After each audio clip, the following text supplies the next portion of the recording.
Saya, Eka Aditya Niko Herlambang, dari petugas BSSN atau Badan Cyber dan Sandi Negara Indonesia dengan NIM 23021264052 dari kelas DKV 2023B. Saya akan menanyakan beberapa hal dari kamu.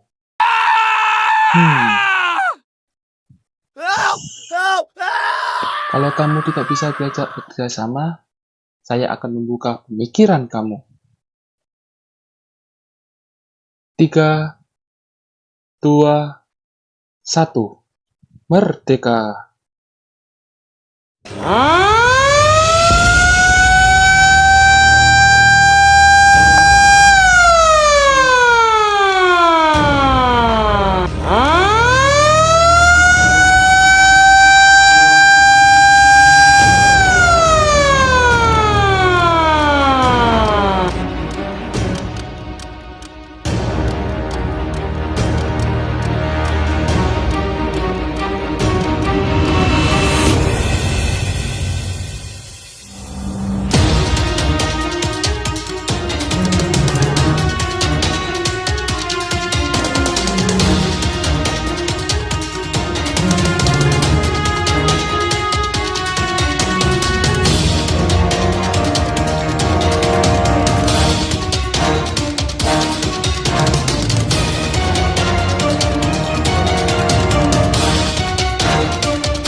Security atau keamanan cyber merupakan sebuah sistem atau pendekatan yang strategis.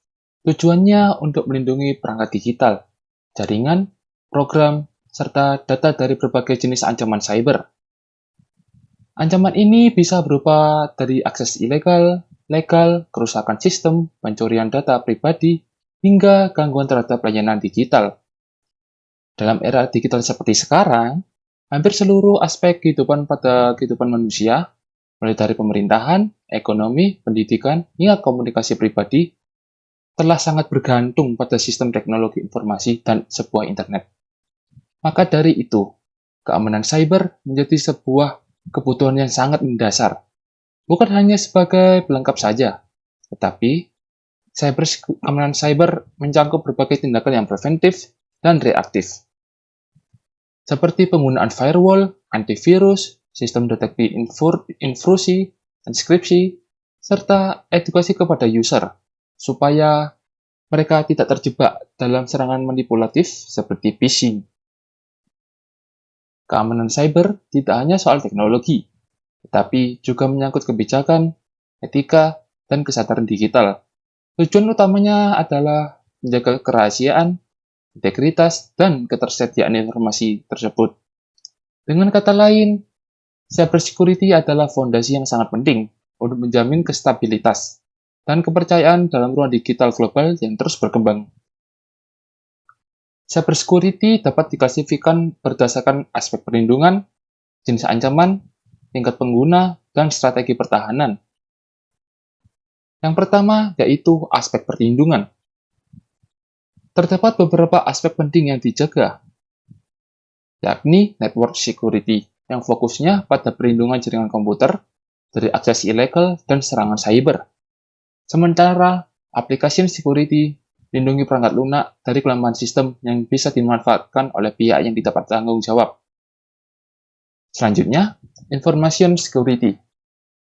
Pada bagian ini menjaga data agar tetap rahasia, utuh, dan hanya dapat diakses oleh pihak yang berwenang saja.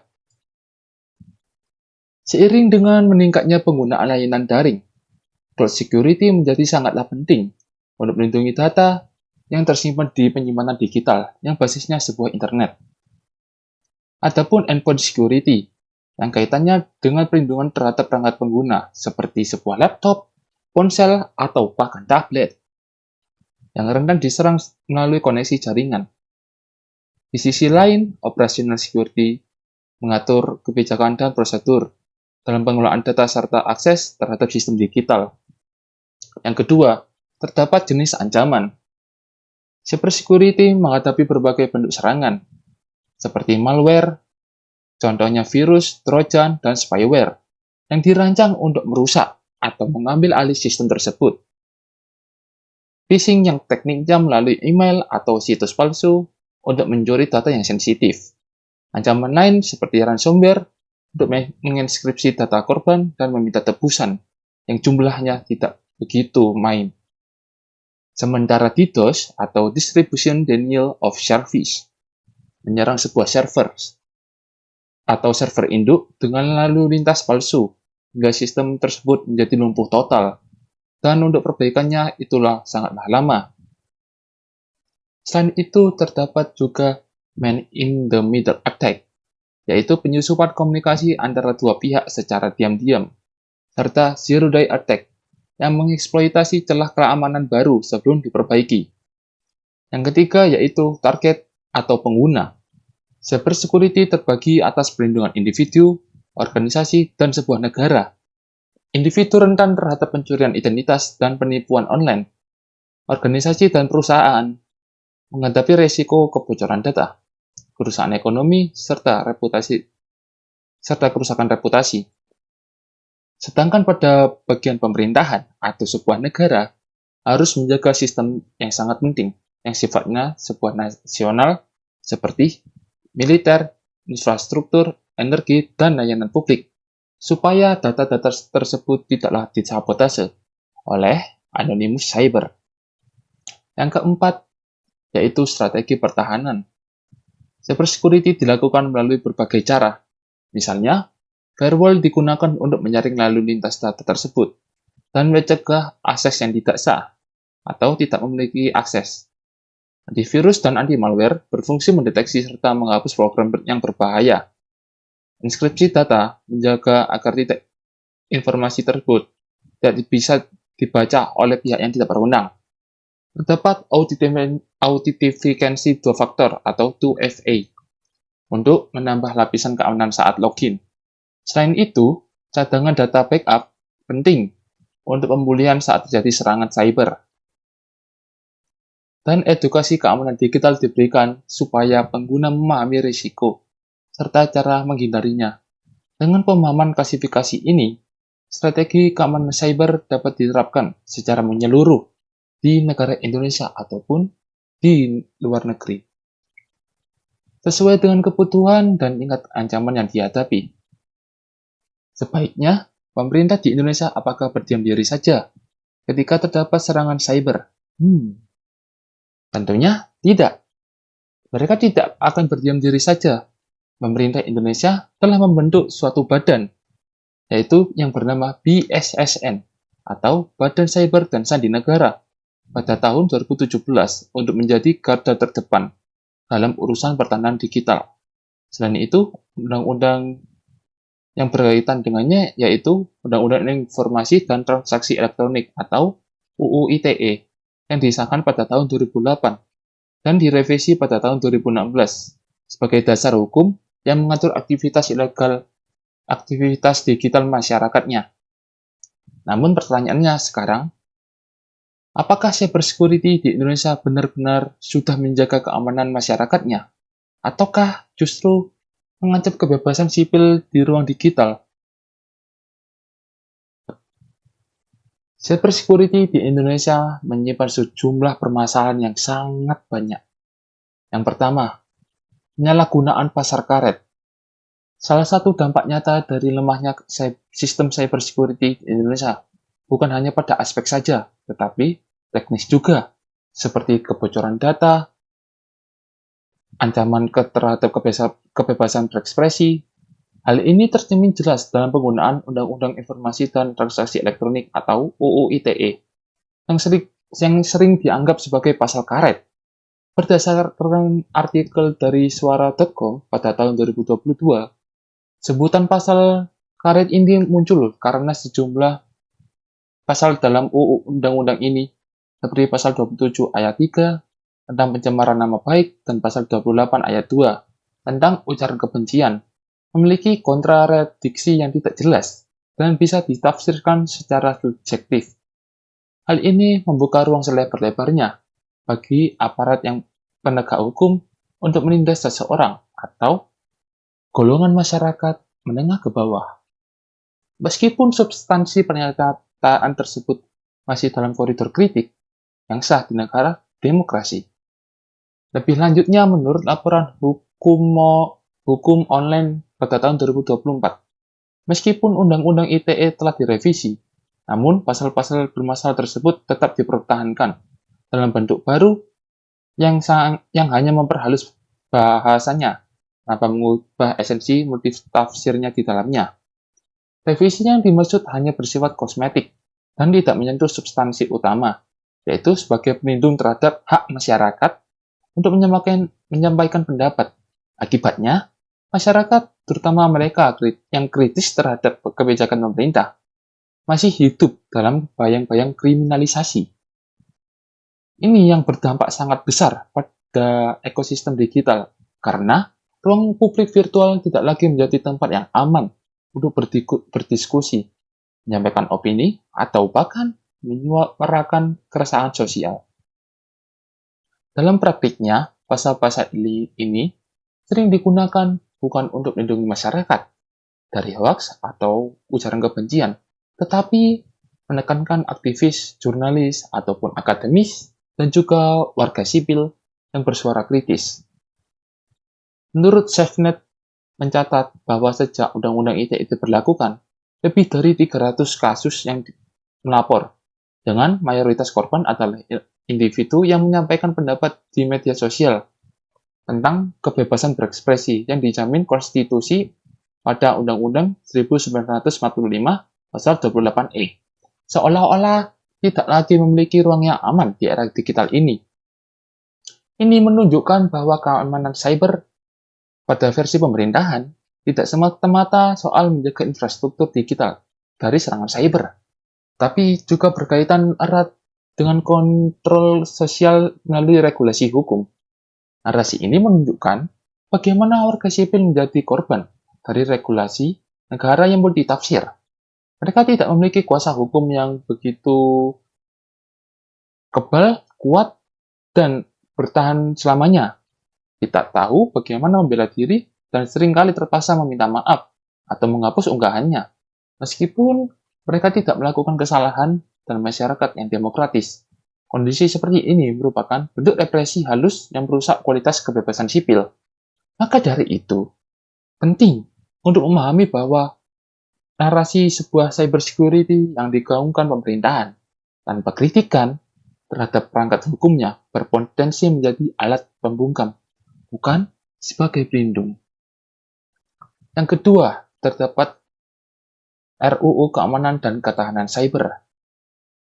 RUU Keamanan dan Ketahanan Cyber ini merupakan sebuah alat sebagai bentuk narasi besar pemerintahan yang didesain untuk memperkuat kontrol terhadap ruang digital.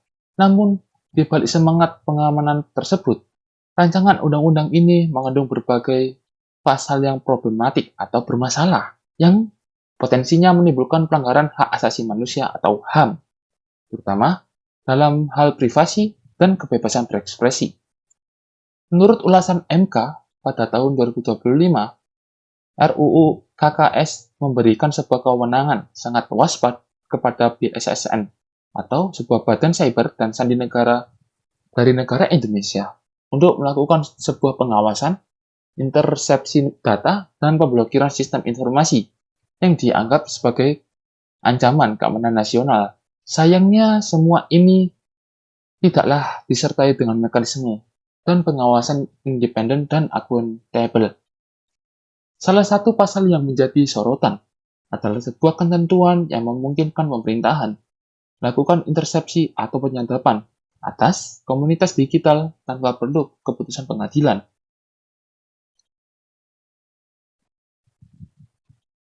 Dalam sistem demokrasi yang sehat, penyadapan adalah tindakan ekstrim yang hanya boleh dilakukan dengan dasar hukum yang kuat dan pengawasan ketat dari lembaga independen. Namun dalam RUU KKS ini justru dibuka luas dengan standar yang kabur seperti frasa ancaman terhadap kedaulatan digital yang bisa ditafsirkan secara politis. Hal ini menciptakan ketakutan kolektif di masyarakat, terutama di kalangan aktivis, jurnalis, dan masyarakat sipil yang aktif secara digital. Ketiadaan kontrol terhadap lembaga pelaksanaan menjadi RUU ini rawan disalahgunakan, seperti disebutkan dalam analisis MK yang tadi. Dan juga RUU ini seharusnya menjadi tameng perlindungan terhadap serangan digital lintas negara ataupun di dunia, bukan sebagai alat kendali terhadap warga negaranya sendiri, tetapi tanpa partisipasi dari publik dan evaluasi kritis dari berbagai pihak, RUU RKS atau KKS ini hanya akan menjadi sebuah alat kekuasaan yang membatasi ruang sipil dalam ekosistem digital, dan narasi kecil dari masyarakat hanya sebuah menginginkan transparansi, keadilan, dan hak atas ruang digital yang bebas. Tetapi hal tersebut tidaklah terwujud karena harus diberi tempat dalam perumusan kebijakannya. Yang ketiga, yaitu terdapat kebocoran data pribadi. Kasus kebocoran data pribadi di negara Indonesia sendiri telah mencapai titik yang sangat krisis. Berdasarkan laporan pada liputan6.com pada tahun 2023, lebih dari 337 juta data pribadi penduduk Indonesia diduga telah bocor hanya dalam kurun waktu 3 tahun. Jumlah ini bahkan melebihi populasi Indonesia itu sendiri, yang menunjukkan bahwa beberapa warga memungkinkan terdapat berulang kali oleh insiden yang berbeda. Data yang bocor mencakup informasi sensitif seperti nomor induk kependudukan atau NIK, alamat, nomor ponsel, hingga data biometrik, data yang jika jatuh ke tangan yang salah dapat disalahgunakan untuk pinjaman ilegal, penipuan, ataupun pinjaman online, kejahatan digital, dan lainnya. Namun, yang menjadi sorotan utama bukan hanya sekedar besarnya jumlah data yang bocor saja, tapi jumlah lemahnya respon terhadap pemerintah terhadap kejadian ini. Kementerian Komunikasi dan Informasi atau Kominfo sebagai lembaga yang seharusnya menjadi garda terdepan dalam perlindungan data, hingga kini belum menunjukkan langkah konkret yang transparan dan akuntabel dalam berbagai kasus seperti kebocoran data dari situs KPU, BPJS Kesehatan, dan e-hack. Tindakan pemerintah seringkali sebatas pernyataan, hanya penyelidik sedang berlangsung atau kami melakukan pemeriksaan. Sayangnya, publik tidaklah pernah mendapatkan kejelasan yang hasil dari tersebut, sesuai dari hasil penyelidikan dan siapa yang bertanggung jawab, dan juga bagaimana pencegahan ini bisa dilakukan ke depannya. Ketidakterbukaan ini semakin memperparah ketidakpercayaan masyarakat terhadap negaranya itu sendiri dalam hal pengelolaan data digital. Masyarakat yang menjadi korban tidaklah mendapat kompensasi yang memuaskan, tapi justru merugikan mereka. Bahkan tidak diberi pemberitahuan resmi jika data mereka telah dibobol atau bocor terhadap pihak yang tidak bertanggung jawab. Dalam banyak kasus, mereka baru menyadari setelah mengalami kerugian, seperti ditagih utang dari pinjaman online yang tidak pernah mereka ajukan. Hal ini menunjukkan bahwa perlindungan data pribadi bukanlah sebuah prioritas, dan celah keamanan terus terbuka lebar tanpa adanya pembenahan sistem yang memadai. Dampaknya paling terasa pada kelompok masyarakat menengah ke bawah yang tidak memiliki literasi digital untuk memverifikasi atau melindungi data mereka sendiri. Mereka menjadi sasaran empuk bagi pelaku kejahatan digital dan rentan mengalami kerugian yang berlapis ataupun berlimpah. Negara dalam hal ini bukan hanya gagal melindungi, tapi juga abai dalam bertanggung jawab. Padahal, dalam konteks cybersecurity, perlindungan data pribadi merupakan hak yang sangat-sangat dasar pada era digital yang seharusnya sudah sangat dijamin oleh negara.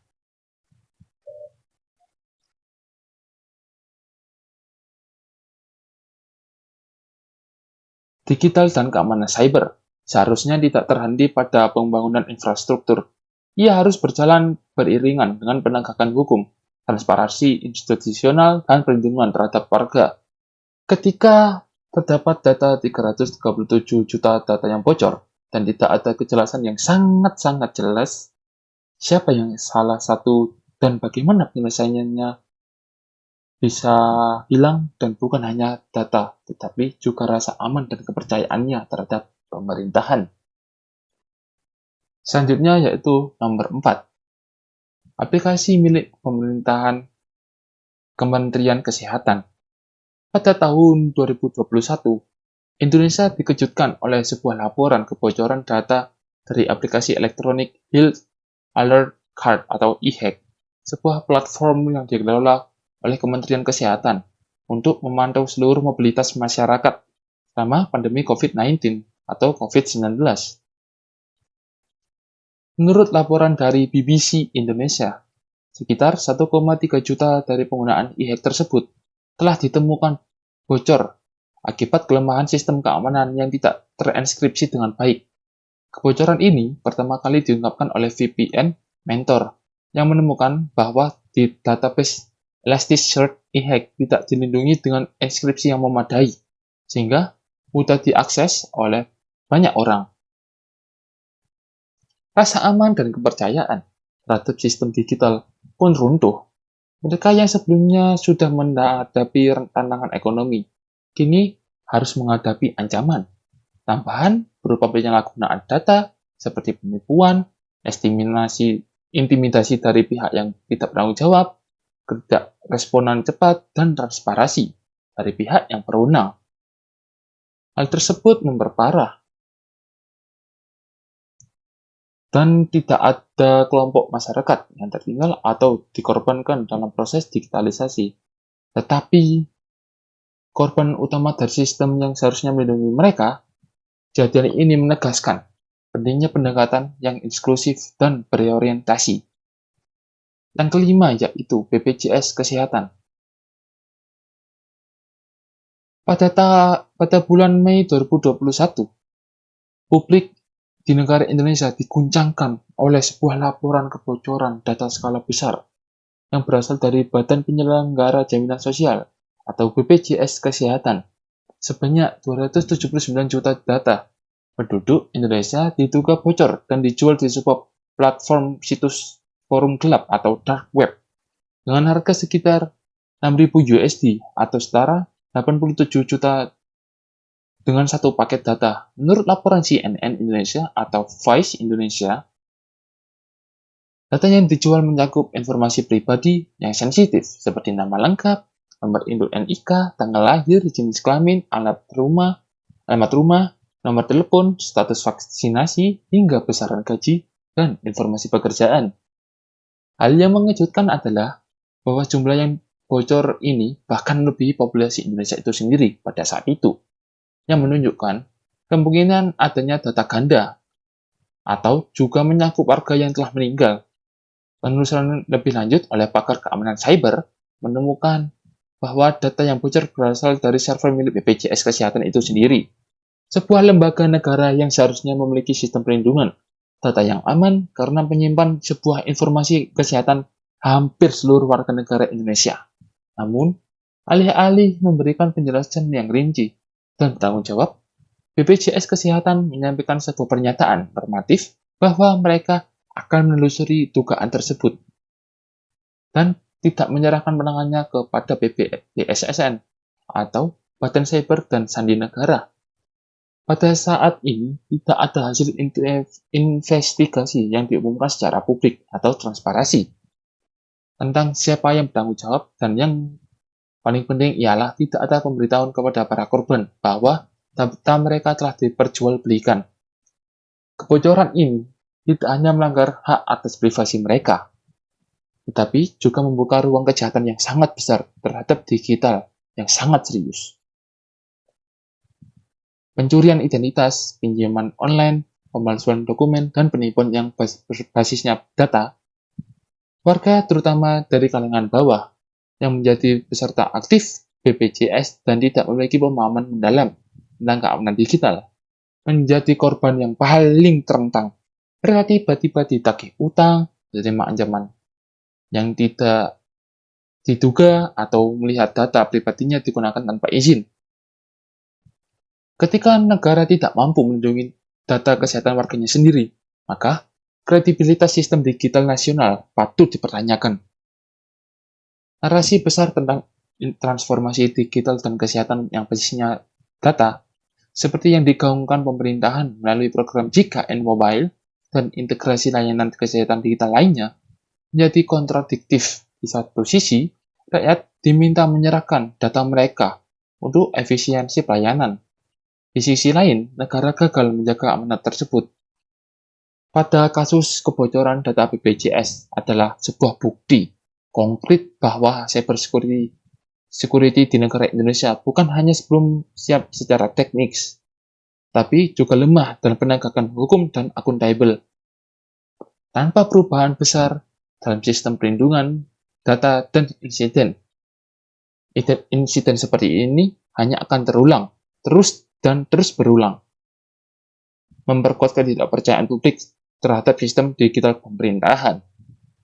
Yang keenam yaitu KPU. Menjelang pemilu pada tahun 2024, negara Indonesia kembali dihadapkan kepada persoalan serius terkait keamanan data digital. Kali ini menyangkut data daftar pemilihan tetap atau DPT milik Komisi Pemilihan Umum atau KPU.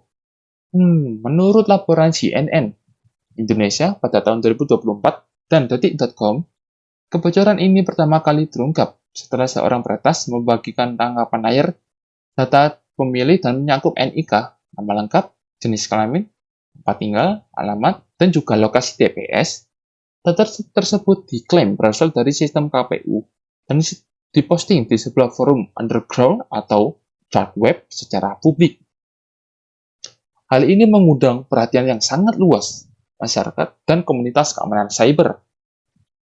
Kebocoran ini menimbulkan kekhawatiran yang sangat serius, terutama karena terjadi dalam konteks pemilu, hingga momen yang seharusnya menjadi ujian utama bagi integritas sistem demokrasi, manipulasi data pemilihan, pencurian identitas, dan potensi penyalahgunaan informasi untuk kampanye terselubung atau intimidasi politik menjadi sebuah ancaman yang nyata dan tidak bisa diabaikan.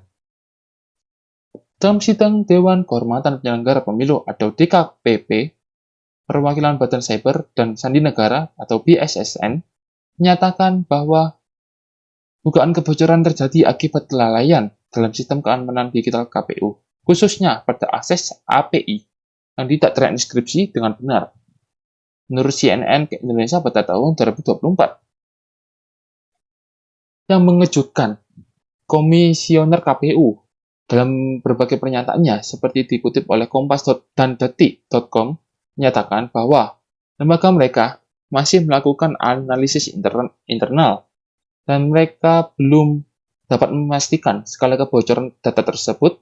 Sampai saat ini belum ada hasil investigasi terbuka yang dirilis, belum ada kejelasan mengenai siapa yang bertanggung jawab, dan tidak adanya pemberitahuan resmi kepada jutaan pemilih yang datanya diduga bocor. Ketertutupan informasi ini memperkuat ketidakpercayaan publik terhadap penyelenggaraan pemilu.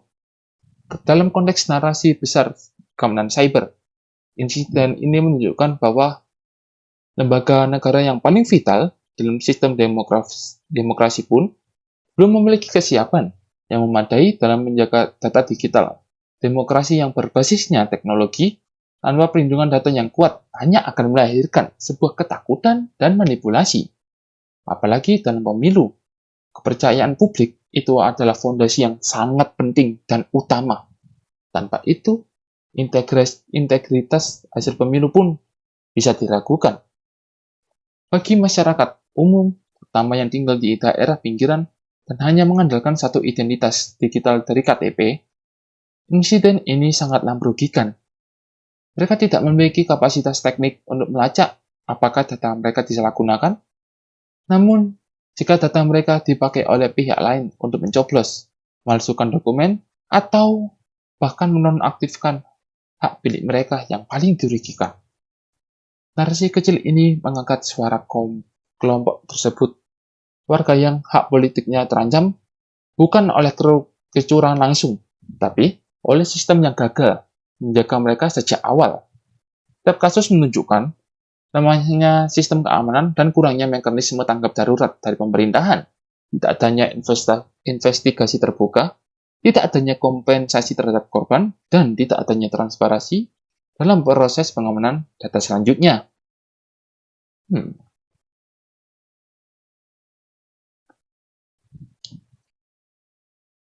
404 Freedom Not Found berasal dari kehidupan masyarakat, pinggiran, terutama mereka yang berada di kelas sosial ekonomi menengah ke bawah. Ini juga mencerminkan praktik budaya komunitas digital, yaitu bagaimana masyarakat kelas bawah menggunakan teknologi sehari-hari dan keterbatasan pengetahuan dan sebuah akses digital. Dalam konteks ini, kebocoran data pribadi tidak hanya berdampak secara teknis, tetapi telah menjadi fenomena sosial yang mempengaruhi mentalitas, pola hidup, dan rasa aman warga. Banyak dari mereka yang bahkan tidak menyadari bahwa data mereka telah dicuri, dibobol, ataupun diperjualbelikan. Namun mereka merasakan langsung akibatnya, mendapat tagihan utang, pinjaman online yang tidak mereka ajukan, dan juga ancaman dari debt collector, hingga tekanan sosial karena identitas mereka tersebar tanpa kontrol. Kelas masyarakat ini cenderung tidak memiliki literasi digital yang memadai. Mereka tidak paham apa itu phishing, malware, ataupun keamanan dua faktor. Mereka hanya tahu menggunakan ponsel untuk berkomunikasi, mencari kerja, atau berjualan online. Tetapi, ketika data mereka bocor, mereka tidak tahu harus mengadu kemana. Tidak ada kanal resmi yang benar-benar merespon. Tidak ada edukasi lanjutan dari negara. Mereka dibiarkan berjalan sendiri di ruang digital yang penuh ancaman. Dalam hal ini, kita melihat bagaimana masyarakat yang makan saja, dari makan rumput dan membajak sawah, yang dipaksa menghadapi ancaman digital tanpa bekal literasi yang cukup. Suara mereka hanyalah sebuah suara orang biasa yang seringkali tidak mendapat tempat dalam wacana keamanan cyber nasional. Mereka tidak memiliki kekuasaan, tidak punya jalur aduan yang efektif, dan hanya bisa bertahan sambil menerima resiko. Inilah cermin ketimpangan digital yang nyata. Apakah pemerintah hanya berdiam diri saja?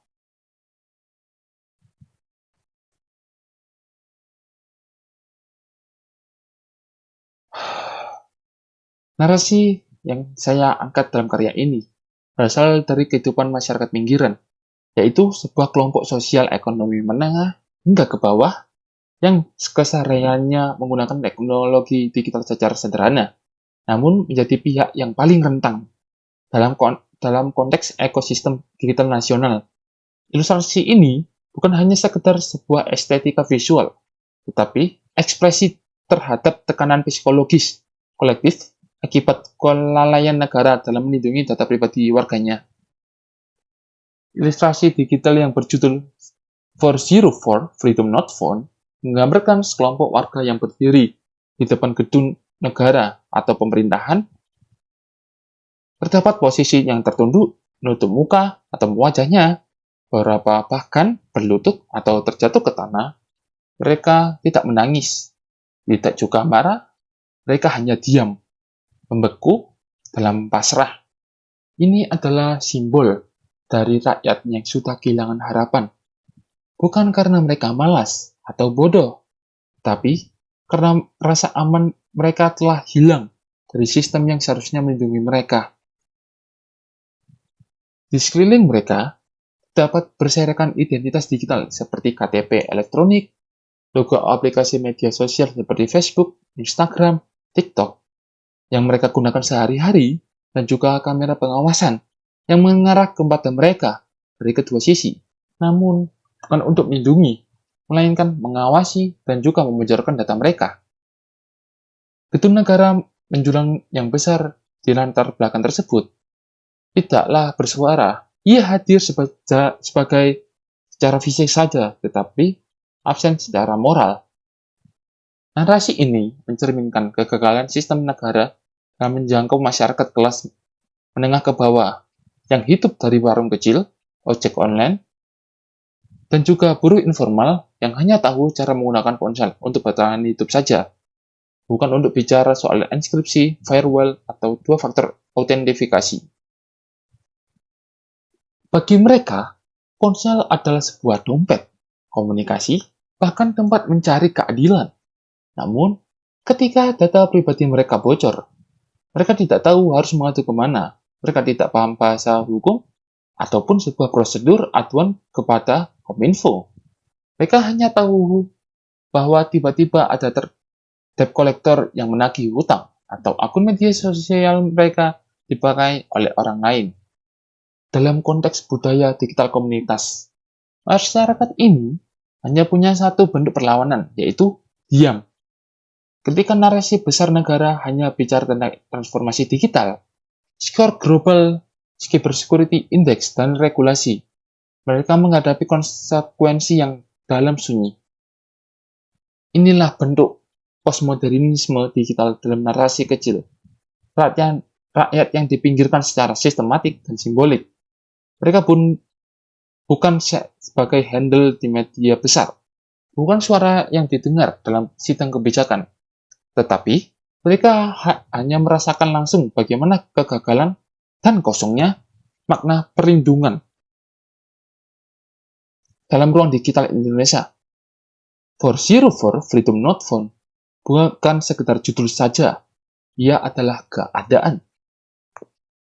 404 bukan hanya sebuah error page atau halaman terhadap situs online, tapi sebuah kondisi mental dan juga sosial. Kebebasan tidak ditemukan dan keamanan tidak ditemukan. Lantas pemerintah, apakah tidak ditemukan? Karya ilustrasi digital ini merepresentasikan perasaan frustasi kecewa, patah semangat, dan ketidakberdayaan masyarakat terhadap cybersecurity.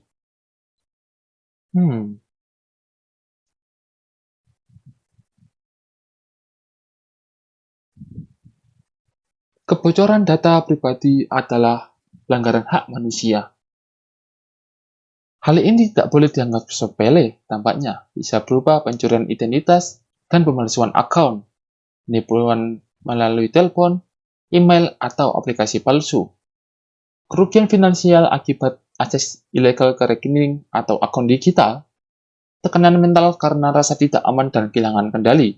Namun dalam narasi keamanan digital versi negara, aspek ini kerap diabaikan. Negara lebih sibuk mengontrol opini publik daripada memastikan infrastruktur data mereka aman.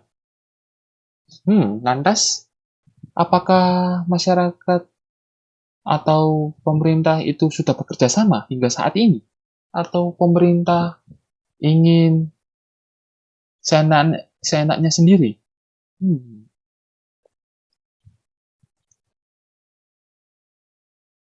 Menurut survei Global Cybersecurity Index atau GCI, pada tahun 2021, Indonesia sempat meraih pencapaian yang cukup membanggakan di kancah internasional terkait keamanan cyber. Berdasarkan laporan dari Global Cybersecurity Index atau GCI yang dirilis oleh International Telecommunication Union atau ITU, Indonesia berhasil masuk dalam 10 besar sebuah negara dengan tingkat kesiapan keamanan cyber terbaik di kawasan Asia Pasifik. Mengungguli negara-negara seperti Thailand dan Vietnam. Secara global, Indonesia menempati peringkat ke-24 dari 194 negara yang naik secara signifikan dari posisi ke-41 pada survei sebelumnya atau pada Good News from Indonesia pada tahun 2021.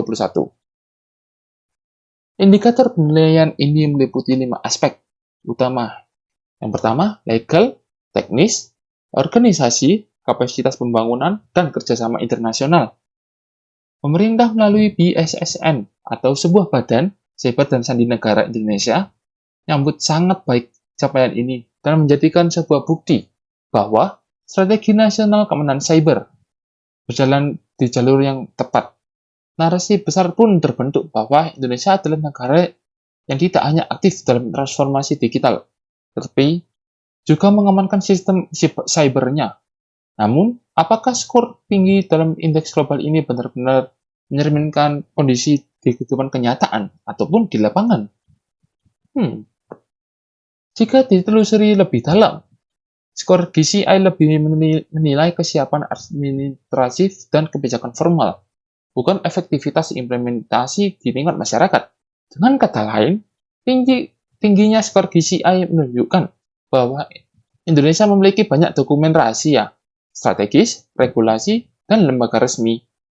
Juga tetapi survei ini tidak mengukur seberapa bagaimana terlindungnya warga dari pencurian data dan juga seberapa cepat respon terhadap insiden digital ini atau seberapa besar transparansi pemerintahan saat data bocor. Realitasnya, seperti yang dibahas sebelumnya, Indonesia masih mengalami serangkaian kebocoran data yang berskalanya masif, dari BPJS, Kesehatan, e-hack, KPU, hingga DPT Pemilu. Penanganan terhadap insiden-insiden ini juga belum menunjukkan transparansi dan akuntabilitas yang sesuai dengan ekspektasi dari publik. Tentunya skor yang tinggi di panggung internasional menjadi sebuah kontras yang sangat mencolok. Dengan rendahnya perlindungan yang dirasakan masyarakat sehari-hari di dalam negeri, terutamanya di negara Indonesia sendiri, relasi besar ini menjadi sebagai semacam paradoks. Di satu sisi lain, Indonesia tampak siap di atas kertas, tetapi di sisi lain, rakyatnya menjadi sebuah korban dari sistem yang lemah dan lembaga yang enggan bertanggung jawab. Skor tinggi ini tidak otomatis menjamin keamanan kenyataan. Oleh karena itu, keberhasilan administrasi perlu disertai dengan reformasi nyata yang memastikan hal digital warga negara benar-benar dilindungi. Bukan sekedar representasi dalam laporan tahunan saja terhadap internasional.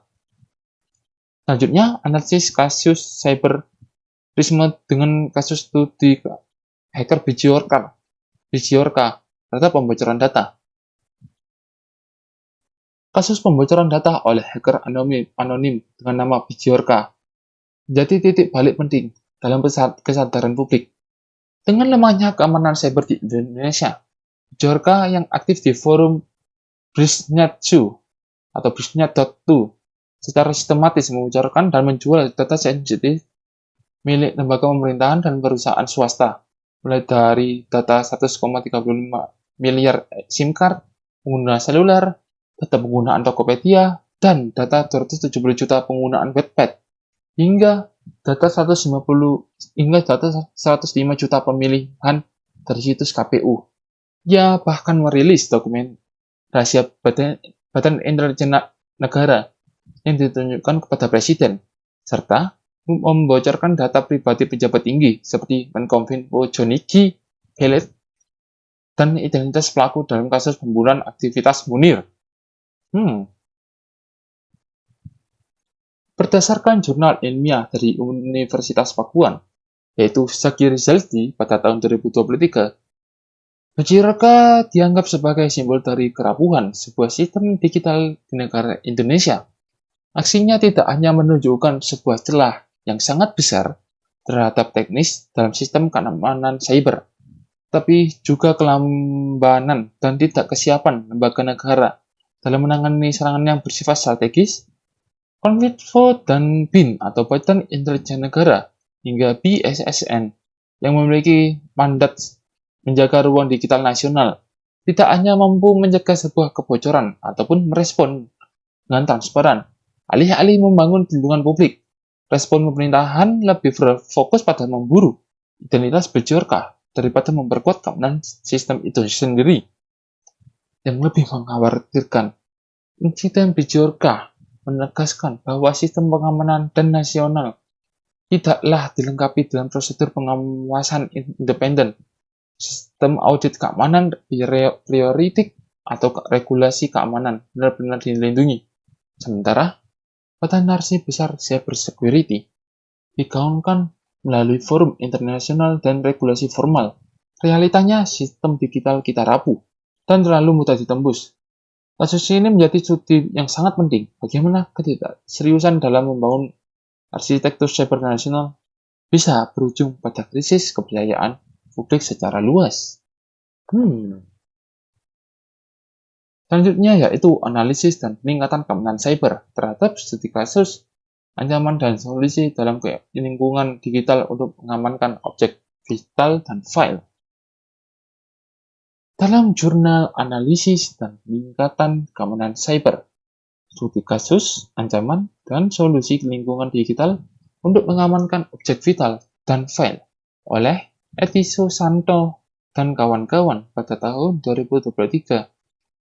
Diungkapkan bahwa Indonesia menghadapi berbagai bentuk kejahatan cyber yang menyasar objek vital nasional dan sistem penyimpanan file, mulai dari sektor perbankan, layanan, hingga kesehatan, dan juga pemilu. Serangan-serangan tersebut mencakup hacking, cracking, sabotase digital, hingga spyware yang menyusup sebagai tidak terdeteksi. Salah satu kasus disebutkan bahwa infeksi sebuah spyware yang menyerang terhadap sistem perbankan menyebabkan kebocoran data pengguna sebanyak 24 insiden dalam 1 tahun.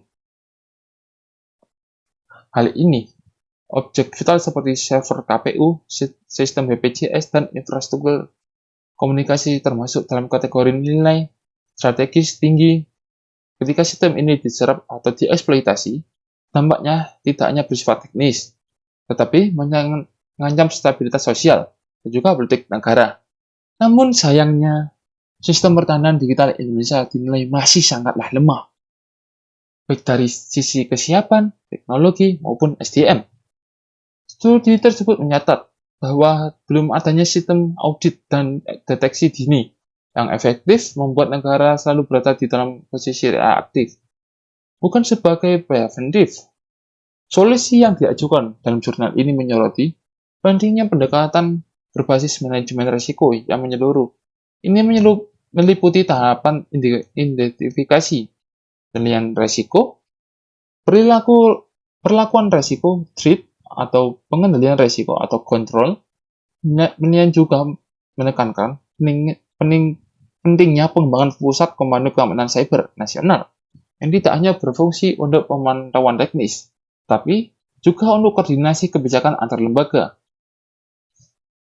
Studi ini memperjelas bahwa keamanan cyber tidaklah cukup hanya dengan regulasi atau tinta di atas kertas saja, tetapi sistem yang tampak siap di atas kertas ataupun secara teknis, seperti yang ditunjukkan dalam Global Cyber Security Index atau GCI, diperlukan sebagai pembenahan atau sebuah fondasi utama untuk keamanan digital Indonesia. Integritas data dan respon cepat terhadap insiden dan interaksi masyarakat. Tanpa ini, kebocoran data dan sabotase sistem vital akan terus terjadi dan terjadi lagi. Jadikan narasi keamanan digital sebagai slogan kosong tanpa proteksi nyata bagi warga negara. Data ini menunjukkan bahwa persoalan cyber security bukan hanya soal cinta di atas kertas saja, dan juga memecahkan kode ataupun menjaga dari ancaman luar, tetapi juga perlu adanya memperbaiki sistem di dalam negeri. Tentang keamanan cyber seharusnya tidak menjadi alat untuk membungkam ataupun mengabaikan. Justru negara yang kuat adalah negara yang terbuka terhadap sebuah kritikan dan bertanggung jawab terhadap melindungi warganya, bukan membungkam warganya sendiri. 404 Freedom Not Found lahir dari pengalaman yang nyata. Ia adalah suara yang mewakili keresahan masyarakat digital yang tidak hanya dibatasi, tapi juga dilantarkan melalui karya ilustrasi digital yang saya ingin menyuarakan bahwa keamanan digital bukan hanya soal regulasi dan pengawasan, tetapi juga soal transparansi, akuntabilitas, dan keberpihakan pada hak masyarakat menengah ke bawah saja, bukan menengah ke atas.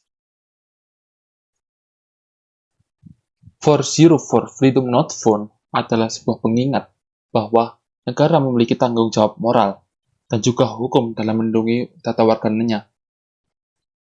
Kebebasan tidak hanya tentang boleh bicara saja, tetapi juga tentang merasa aman saat menggunakan teknologi. Saya percaya bahwa kritikan ini bukan bentuk sebuah penolakan terhadap negara, melainkan sebuah panggilan untuk memperbaiki sistemnya. Kita butuh yang mengutamakan hak digital, bukan sekedar wacana ataupun tong kosong nyaring bunyinya, dan juga jangan omongan doang saja, keamanan sepihak dari masyarakat sosialita dan golongan elit.